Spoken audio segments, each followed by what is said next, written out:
Welcome back to today's Explainer. We are jumping right into day 9 of the After the Hurt healing journey. Today, we're zeroing in on a specific, super simple, but absolutely game-changing practice for those moments when your emotions feel like they're totally running the show. We're talking about the power of 4-7-8 breathing.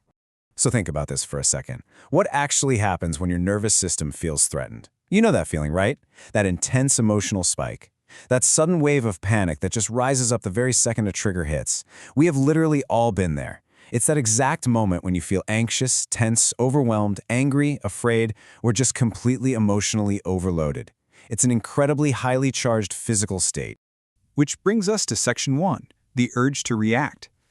When our emotions get really loud, we get this urgent, almost desperate desire to just do something. We want to respond immediately, we want to explain, we want to defend ourselves, and we want to correct the situation right then and there. It's like we feel this massive need to say something right now because the volume of our emotions is just deafening. We totally crave that frantic, immediate reaction. But here is section 2, why breathing works. Before we can respond wisely to any situation, it's absolutely crucial that we calm our physical body first. Look, when your body is in panic mode, your mind just cannot think clearly. Tension makes our words come out sharp, and suddenly, really small situations feel massive. But by slowing the body down, interrupting that panic, and reducing the tension, we can shift back to a calmed body and a much more grounded, safe state.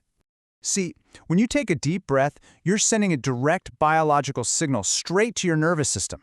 You're literally telling your body, you are safe, you can slow down, you do not have to react immediately. You are granting yourself the physical space to just hit pause. And that brings us to section 3, the 4-7-8 technique. Let's walk through the exact steps together. Step 1, you inhale for 4 counts. Step 2, you hold that breath for 7 counts. And step 3, you exhale slowly for 8 counts. Let's just say that one more time, nice and gently. Inhale for 4, hold for 7, exhale slowly for 8.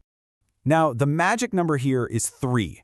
You'll want to repeat this entire breathing cycle 3 times. But hey, remember, this is not a performance. You absolutely do not have to do this perfectly. In fact, if holding your breath for 7 counts feels like a struggle, just reduce it. Seriously, the ultimate goal here isn't to struggle or force anything. It's simply to slow down and return to a state of peace. I'd love for you to try and practice this technique twice today. There are so many perfect everyday moments where you can use this to just interrupt anxiety before it takes over. Try it in the morning, or maybe before a difficult conversation, right when you feel tension building, before responding to a stressful message, when your thoughts are racing, or even right before you go to sleep. Let's move to section 4. Noticing the shift. Once you've actually done the breathing, I want you to pause and intentionally observe the physical changes happening in your body. First off, ask yourself, does your chest feel lighter? Do you notice a real sense of physical relief, almost like an unburdening right in the center of your chest? Next, let's shift focus from your chest up to your thoughts. Does your mind feel a little calmer? Has the chaotic rush of those racing thoughts slowed down even just a little bit? And what about this one? Do your shoulders drop? Think about that physical release of tension that sits so heavily on our shoulders when our nervous system feels under attack. Does your breathing feel slower now? Does your overall body just feel less rushed? Really pay attention to those small changes because they matter so much. Even a tiny, minor reduction in those rushed feelings or physical tension is a profound victory. It means the practice is working for you. This flows perfectly into section 5, breath as a gift. Take a second to consider this really beautiful reminder from Job 33:4. It says, "The Spirit of God has made me, the breath of the Almighty gives me life." See, breath isn't ordinary. Every single breath is a sign that life is still present, that grace is still present, and that God is still near. So you can actually elevate the physical act of this breathing into a conscious spiritual practice of release. Let your breath become a prayer. You breathe in peace, you pause in God's presence, and you exhale that fear, tension, and pressure. Finally, we arrive at section 6, one holy pause.